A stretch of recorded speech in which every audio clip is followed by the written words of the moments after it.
Dice la palabra de Dios, una vez más, podemos leer en el versículo 6, sobre tus muros, oh Jerusalén, he puesto guardas todo el día y toda la noche, no callarán jamás. Los que os acordáis de Jehová, no reposéis. No descanséis, hermanos, no descanséis, no durmáis, no os echéis una siesta, no paréis. ¿Verdad? Es el mensaje que hemos escuchado un poco esta mañana en Obreros. 24 horas. En esa batalla espiritual. ¿Por qué? Porque tenemos que ver el camino, ¿verdad? Tenemos que ver lo que tenemos a nuestro alrededor, tenemos que ver cuál es el plan de Dios para nuestra vida. No nos perdamos ni un solo momento de estar en esa batalla espiritual, en esa oración, 24 horas, ¿verdad? Cuando una vez teníamos que viajar a Corea, normalmente los vuelos directos son los más caros, ¿verdad? Cuando tú vas a mirar un viaje en avión, si buscas un viaje directo sin escalas, es más caro, con una escala menos caro, y ahora incluso hay más escalas. Hace unos años empezaron a hacer de 2 escalas y demás, algo muy común. Sin embargo, nosotros, para ir a Corea, que es bastante lejos, encontramos un vuelo mismo precio, pero que era directo. Dijimos, qué bien, qué bueno, ¿verdad? 12 horas seguidas. Pero seguidas, no tienes que bajarte en otro lugar, coge tus cosas, espera unas horas, vuelve a entrar el avión, que no hay ningún problema. Todo directo, ¿verdad? Y yo en mi mente digo, qué bien. Voy a aguantar, veo una película, estoy aquí, duermo, hago lo que sea, ¿verdad? 12 horas, bueno, no pasa nada, ¿verdad? Hay que pasarlas, mejor las pasamos de una. Llegamos al avión, nos montamos, algo fantástico. El avión no es que estuviese medio vacío, pero había muchos huecos libres. Yo, según ya se quitaron las señales del cinturón de seguridad, corriendo, me moví, cogí mis cosas, 3 asientos para mí solo. Digo, qué bien voy a estar, voy a tumbar, voy a poder dormir a gusto, lo que nunca en un avión, porque claro, no es lo mismo 12 horas así, al lado de 2 señores, que 12 horas por un lado, por otro, qué bien. ¿Qué ocurre? Que no sé por qué esa mañana empecé a tener problemas de estómago. Pasé más tiempo en el baño que tumbado en el avión. Es muy incómodo, porque tú estás en tu casa, bueno, pues lo pasas más o menos. En un avión, con lo incómodo que es, con lo cansado que estás, en vez de descansar, estás ahí, que si el dolor, que si esto. Yo pensando, qué bien, pues luego pondrás la comida, comeré, veré una película, me voy a entretener. Ni comida, ni nada. De estar ahí en los asientos a estar en el baño, ¿no? Pero ¿qué es lo más importante?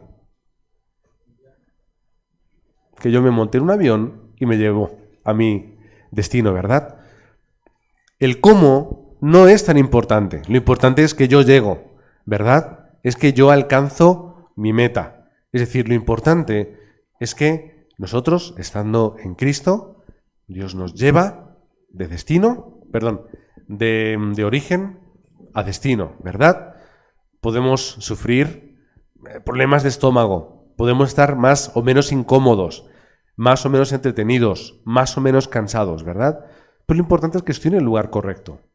Es que yo estaba en el avión que me iba a llevar de Madrid-Barajas al aeropuerto de Seúl. Y yo sabía que eso iba a llegar ahí. Bueno, nunca se sabe, ¿verdad? Nunca se sabe. Pero yo sabía que ese era el destino. Porque además te ponen las pantallitas y vas viendo ahí muy despacito. Imagina 12 horas, vas pasando y llegas a Seúl, ¿verdad? Eso se quedó ahí en el avión. No me volvió a pasar nada más. Fantástico, llegué a Seúl sin problemas, ¿verdad? ¿Qué es lo importante? Que yo esté en el lugar correcto. ¿Cuál es el lugar correcto para mí? Que yo esté en esos muros de Jerusalén. Obviamente no es un lugar real, físico, ¿verdad? Estamos hablando de algo espiritual. Lo importante es que yo estoy en esos muros, que yo estoy en esa torre en la cual yo tengo que ser ese guarda espiritual las 24 horas. Para poder ser ese guarda espiritual, yo tengo que tener un comienzo correcto, ¿verdad? Ahora ya en España no tenemos servicio militar, otros países sí, Ya los de mi generación no sabemos lo que es eso. No sabemos lo que es. Pero, por ejemplo, en la semana pasada, hablando con Pedro, tú sí que sabes lo que es el ejército, porque tú, como no lo sabía, él es instructor, no, la palabra es sensei, ¿verdad? Él es sensei de karate. Y tú has tenido que dar clase a soldados, ¿verdad? Sabe lo que es la formación.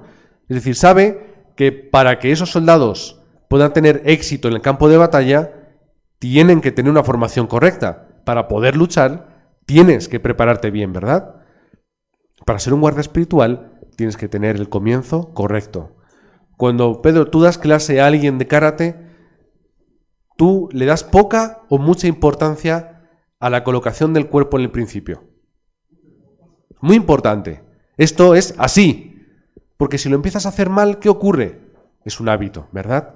Por eso el comienzo tiene que ser correcto. ¿Cómo voy a comenzar yo? A través de lo que Dios me ha dado.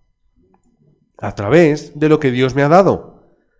Ahí es como yo voy a hacer mi batalla en el campo. ¿Qué es lo que Dios me ha dado? ¿Cuál es mi talento? ¿Cuál es mi especialidad? ¿Cuál es mi habilidad? ¿Cuál es mi campo? ¿Cuál es el lugar en el que yo estoy? Tengo que comprender esto. Dios me ha puesto en un lugar para cambiarlo. No para vivir en él y para que pase el tiempo. Dios me ha dado el lugar para cambiarlo. Dios me ha dado el talento para utilizarlo. Es decir, yo estoy en un lugar, en un sitio, para que el reino de Dios se establezca. No para que pase el tiempo. Eso no sirve de nada. Es para que el reino de Dios se pueda establecer. Yo tengo que ser ese guarda que se levanta las 24 horas. 24 horas dentro del Evangelio. 24 horas en las cuales yo estoy disfrutando de lo que Dios tiene para mi vida. Si vivo las 24 horas dentro del poder del trono, ¿qué va a ocurrir? Porque Dios va a obrar, es muy fácil, ¿verdad? Si yo estoy las 24 horas con Pedro, que me esté enseñando a ser un buen karateka, ¿qué va a ocurrir? Porque yo voy a ser una persona especialista en lo que yo hago. Porque estoy las 24 horas entrenando, estoy las 24 horas pensando en ello, ¿verdad? Eso es lo que va a ocurrir si yo estoy esas 24 horas. Es decir, si yo estoy sin descanso, disfrutando de que Dios está conmigo, Dios me podrá utilizar. Esto es muy fácil y muy sencillo. Dios me ha dado y me ha colocado en esa torre de vigilancia para que yo salve el futuro. Dios me puso en ese avión para que yo llegase a Corea, ¿verdad?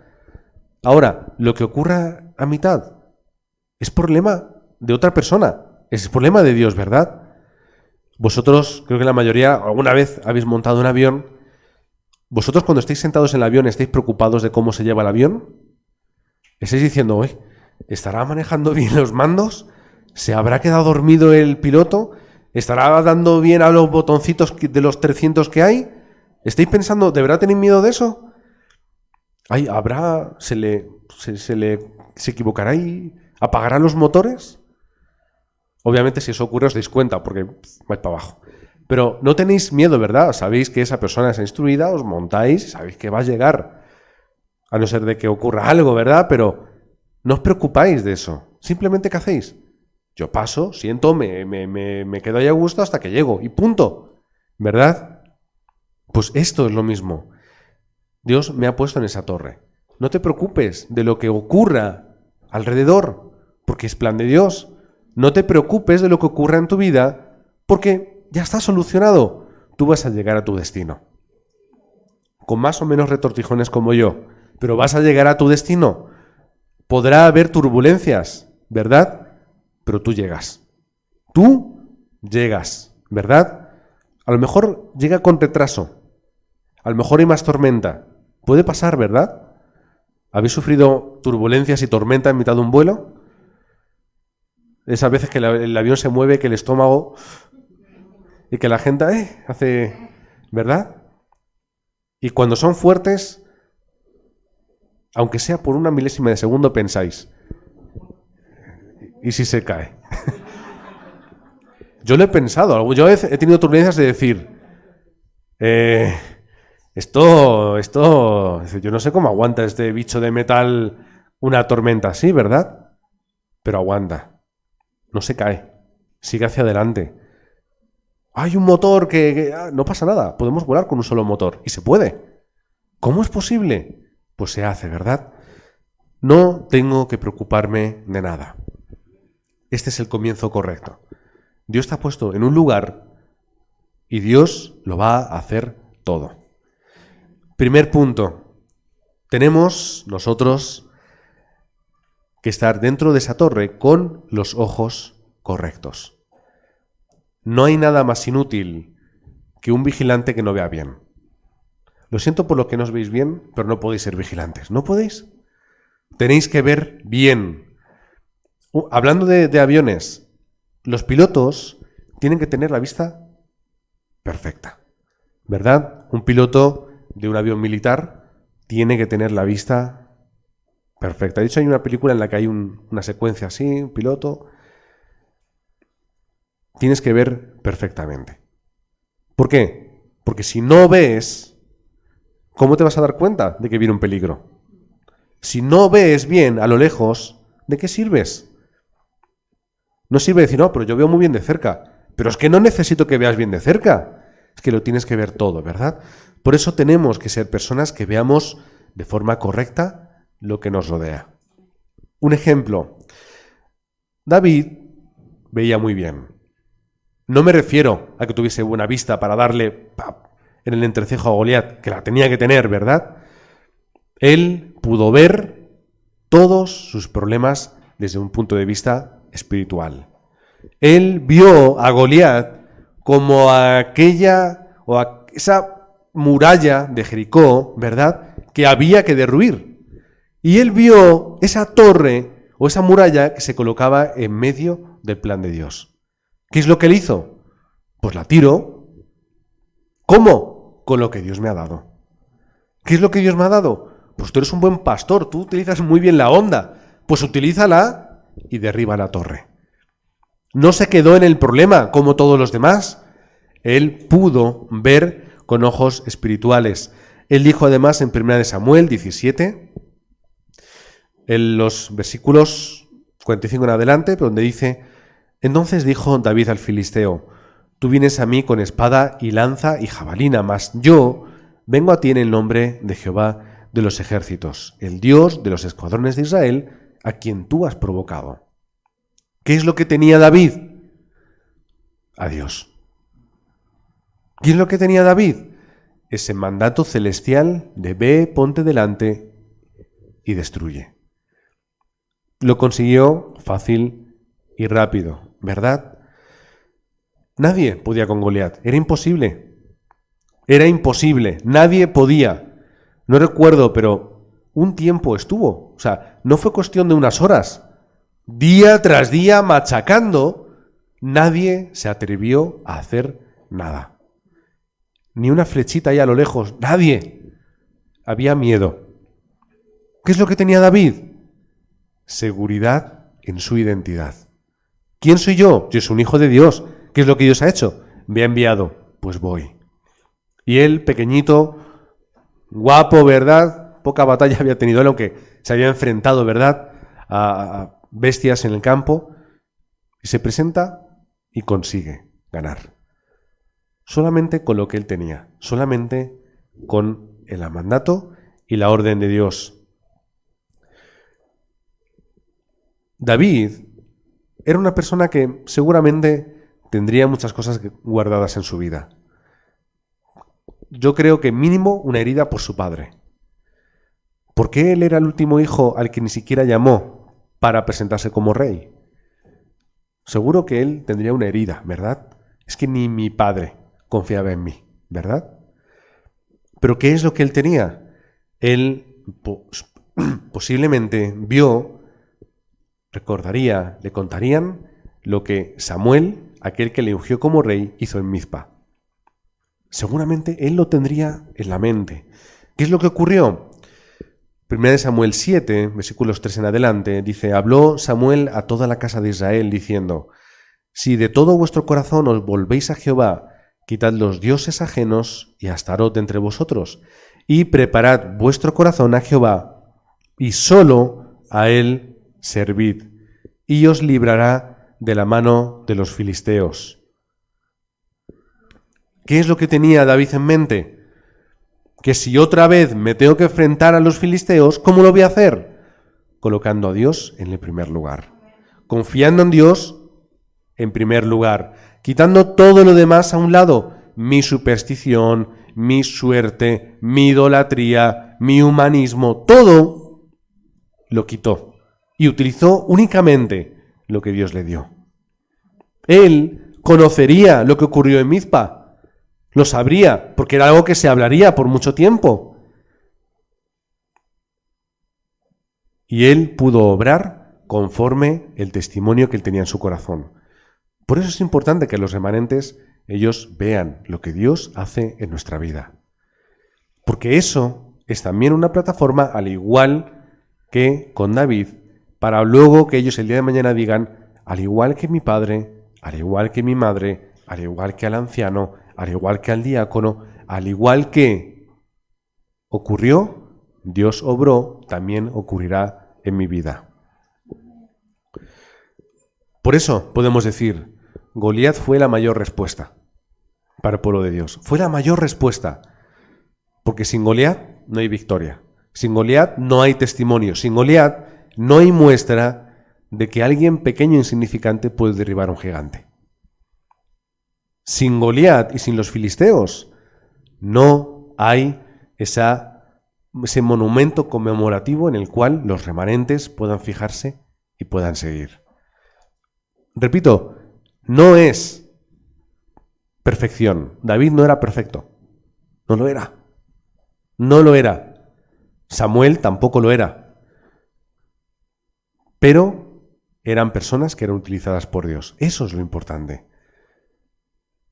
Los remanentes van a ver vuestras imperfecciones. Son muy buenos haciéndolo. Y lo van a ver claramente. Pero a pesar de las imperfecciones, ellos van a ver lo que Dios hace en vuestra vida. Así que no os preocupe no ser perfectos. No intentéis mostraros perfectos a vuestros hijos ni a los remanentes de la iglesia. Mostraros imperfectos pero llenos del Espíritu Santo. Esta sí que es la respuesta. David, además, comprendía a Saúl. Seguimos, él tenía la visión correcta. Y como tenía la visión correcta, daba cuenta. ¿Saúl quién es? ¿Qué es Saúl? Un rey, ¿verdad? El ungido por Dios para ser rey, como él mismo dice. Pero él, viendo con ojos espirituales, no veía al perseguidor, al macabro, no veía a aquel que quería destrozar su vida. ¿Qué es lo que vio? Vio a aquel que, teniendo muchos problemas espirituales, David le tocaba, cantaba, recitaba y le ayudaba espiritualmente. Es decir, ¿qué vio David? Una persona atormentada, una persona con problemas espirituales, una persona con limitaciones que no era capaz de ver lo que David sí veía. ¿Qué es lo que hizo David? Pobrecito Saúl, pobrecito. Lo hemos predicado, lo hemos dicho últimamente, ¿verdad? Momentos en los que David va a matar a Saúl, ¿qué es lo que hace? No, pobrecito. No es su horario. Dios sabrá lo que tiene con él. Yo esperaré a mi tiempo. Y aún así le grita. Dice: tú eres el ungido por Dios, no te voy a hacer nada. Ahora, alguien que os quiera matar, que os quiera hacer daño, al jefe que os tiene aquí, encima tú le reconoces. ¿Alguna vez lo habéis hecho? Pero medio así pero medio enfadados, ¿verdad? No es fácil. Pero él pudo hacerlo porque vio con ojos espirituales. En segundo lugar, tenemos que prepararnos de forma correcta. Tenemos que entrenar. Tenemos que entrenar. Un amigo mío que es militar nos contaba que los militares, si quieren, pueden pasar cada X tiempo un examen físico y si lo superan reciben una bonificación económica. ¿Por qué? Es incentivar a que el militar, aunque no esté en un puesto donde tenga que ir al campo, pero que por lo menos esté bien, ¿verdad? Pues no muchos lo hacen. Preguntan, ¿no? ¿Por qué? Ya está ahí trabajando en no sé qué, no sé cuántos, se dejan, se abandonan y bueno, ahí están, ¿verdad? Pero hay mucha gente que se prepara y se cuida bien, ¿verdad? Siempre vemos en las películas, yo en España no veo mucho, policías, ¿verdad? Hay dos tipos de policías, ¿verdad? Está el policía fuerte, con el que dices tú, con este no me meto, y el policía de los donuts, ¿verdad? Que es el que dices tú, hago lo que sea porque corro y no me alcanza, ¿verdad? Lo que pasa es que en Estados Unidos te disparan y ya da igual que sea gordo que no, ¿verdad? Pero en España de momento no sucede eso. Tenemos que prepararnos para ser esos guardas, tenemos que entrenar, tenemos que estar a tono, ¿verdad? ¿Cómo lo hago? Todos los días. Es decir, tengo que conquistar mi hoy. Mi hoy lo tengo que conquistar. David, por ejemplo, entrenaba sus talentos todos los días. Tocaba, preparaba los salmos, ¿verdad? Estaría ahí escribiendo. Era una persona que entrenaba. No daba una oveja por perdida. Me lo imagino ahí con su onda, ¡paf!, tirando piedras. Una, otra. ¿Por qué? Tenía que ser el mejor, ¿verdad? Meditaba en la palabra de día y de noche. Él lo dice en Salmo capítulo 1, ¿verdad? Él lo dice. Oraba sin cesar, actuaba en su campo. Tenía los hábitos de la cumbre. Primera de Samuel 16-18. He aquí, yo he visto a un hijo de Isaí, de Belén, que sabe tocar y es valiente, vigoroso y hombre de guerra, prudente en sus palabras y hermoso. Y además dice, y Jehová está con él. ¿Por qué David tenía esta fama? Porque era alguien que conquistaba el hoy. Era alguien que vivía en sus talentos las 24 horas. Era un especialista, primero espiritual. Meditaba en la palabra de día y de noche. Era alguien que espiritualmente estaba las 24 horas. Luego en su especialidad, hasta el punto que era reconocido por todos. Si un funcionario del rey lo conocía, lo conocería mucha más gente, ¿verdad? Y luego además era alguien que era capaz de hacer equipo. Porque no vamos a mentir. Solos podemos hacerlo todo a través de Cristo. ¿Pero Dios nos levanta solos? No. Dios nos levanta en equipo, ¿verdad? Porque solos es muy difícil, es muy complicado. ¿Y Dios qué es lo que hace? Bueno, pues por lo menos hace de equipos, ¿verdad? ¿Qué es lo que hace? Une a las personas. Une en equipo. Una de las personas que más ayudó a David, ¿quién fue? Mi tocayo, Jonathan, ¿verdad? Es decir, Dios levantó a un equipo para hacer la evangelización. Romanos 16, ¿de quién habla Pablo todo el rato? Colaboradores, hospedadores, familiares, gente que apoyaba en equipo para hacer la evangelización. Vemos cuando Cristo envía a los 70 obreros, ¿pero cómo los envía? De 2 en 2. ¿Para qué? Para hacer un equipo. ¿Qué es lo que Cristo hace? Levanta un discípulo aquí, otro allá. ¿Qué hace? Quiero a mis 12 conmigo. Los quiero a mi lado. Los quiero hacer un equipo fuerte. ¿Para qué? Para que sean uno. Para que sean un equipo, ¿verdad? ¿Qué es lo que ocurrió cuando Cristo ascendió a los cielos? ¿Qué hicieron? Formar un equipo. Juntos, en oración, en ruego, con María, la Madre de Jesús, con sus hermanos. Hechos 1:14, ¿verdad? Es un equipo. ¿Cuál es el equipo que Dios te ha dado a ti? Son 2 equipos. El primer equipo que Dios te ha dado es tu iglesia. Es tu iglesia, ¿verdad? Todos somos un equipo porque todos tenemos la misma fe y tenemos el mismo camino. Pero luego además, Dios te ha puesto como equipo a aquellas personas que viven en tu mismo campo. ¿Verdad? Esos son tu equipo. ¿Quién vive en Parla? Pues los que estéis en Parla sois un equipo. Ahí es cuando levantamos la iglesia regional, para que ese equipo esté junto y haga la evangelización. En el trabajo, ¿estáis solos en el trabajo? Por ejemplo, ahí veo a familia, ¿verdad? Bas y Manu, que están en el mismo trabajo. Supongo, no sé si os veis mucho. No, por ahí.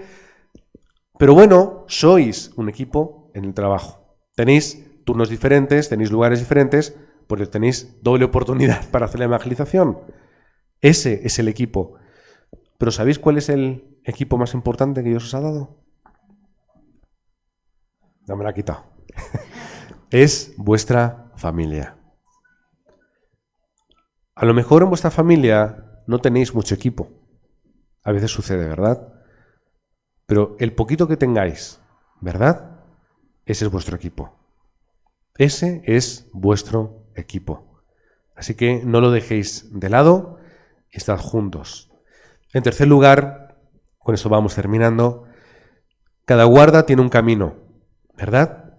El guarda tiene que llevar un camino, ¿verdad? Tiene que hacer algo en su vida. ¿Cómo lo vamos a hacer? Disfrutando de que Dios está con nosotros. No hay otra forma de hacerlo. Isaías 7:14. Por tanto, el Señor mismo os dará señal.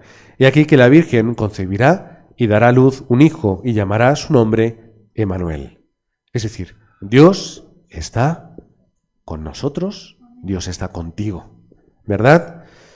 Isaías 40, del 1 al 31, pero nos quedamos en el 31, donde dice: pero los que esperan a Jehová tendrán nuevas fuerzas. Levantarán alas como las águilas, correrán y no se cansarán, caminarán y no se fatigarán. Esto, si lo vives y lo experimentas, puedes salvar tu campo y el mundo. ¿Por qué? Porque no te vas a cansar ni te vas a fatigar. Porque Dios te va a levantar, te va a dar nuevas fuerzas. Incluso te dará alas como las águilas para que tú puedas volar, para que tú puedas hacer algo que jamás pensabas que podías llegar a hacer. Isaías 43, del 18 al 21, sobre todo el versículo 19, la segunda parte, dice: otra vez abriré camino en el desierto y ríos en la soledad. Versículo 21, este pueblo he creado para mí, mis alabanzas publicará. ¿Qué tengo que hacer? No tengo que hacer nada. Dios lo tiene todo preparado, Dios lo tiene todo señalizado y además Dios nos da lo que necesitamos para poder conseguirlo. Isaías 61. Levántate, resplandece, porque ha venido tu luz y la gloria de Jehová ha nacido sobre ti. ¿Qué tienes que hacer? Levántate, ya está, no es más. Levántate del sofá, levántate de la silla. ¿Ya? ¿Y después qué? Ya está. Si ya tienes la luz, solo tienes que levantarte. Es fácil, es sencillo, es simple. Solamente levántate y Dios hará que tú resplandezcas. Simplemente. ¿Qué es lo que ocurre? Con la edad levantarse cada vez es más difícil, ¿verdad? Cuando sabéis que sois mayores es cuando al levantaros hacéis ruido, ¿verdad? ¿A que sí? ¿Quién hace ruido al levantarse? A veces yo lo hago, ¿verdad? Ay, pero es que me cuesta, es que es difícil. Yo recuerdo que mi abuela se subía a la rodilla, se agarraba y al bajar la pierna se ayudaba y se levantaba, ¿verdad? Pero se levantaba, pero lo hacía. A veces es difícil, es complicado. Estamos mayores, estamos cansados, estamos enfermos. Pero levántate, levanta. Y ya está, y vas a resplandecer, no tienes que hacer más. De esta forma vamos a obtener todas las respuestas. Vuelvo a lo que hemos leído hoy, 62:10 en Isaías. Pasad por las puertas, barred el camino al pueblo, allanad la calzada, quitad las piedras y alzad pendón a los pueblos. Pendón es un estandarte, ¿vale? Para los que no, como yo, cuando escuché la palabra por primera vez. Es un estandarte. Levántalo, allana el camino, quita las piedras, abre las puertas.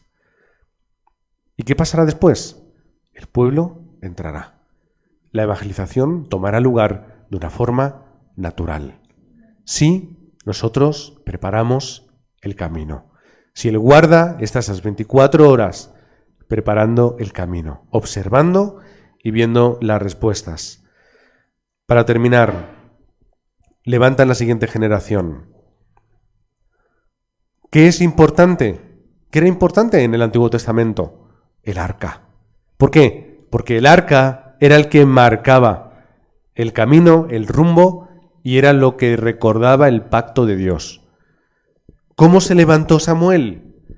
Siguiendo el arca, mirando el arca, durmiendo en el lugar más importante, cerca de ese tabernáculo, ¿verdad? De ese lugar santo. Eso lo podemos ver en 2 de Samuel 6, 1 de Crónicas 22.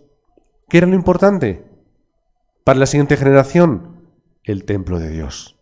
El lugar donde levantar a los remanentes, el lugar donde dar culto, el lugar donde todos juntos, el equipo que Dios ha levantado, estar levantándose para la evangelización. Levanta a la siguiente generación ¿con qué? Con los talentos de los remanentes en el campo en el que Dios les ha puesto.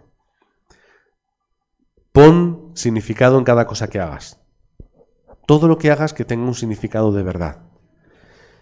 Vive esas 24 horas. Da un culto correcto al Señor.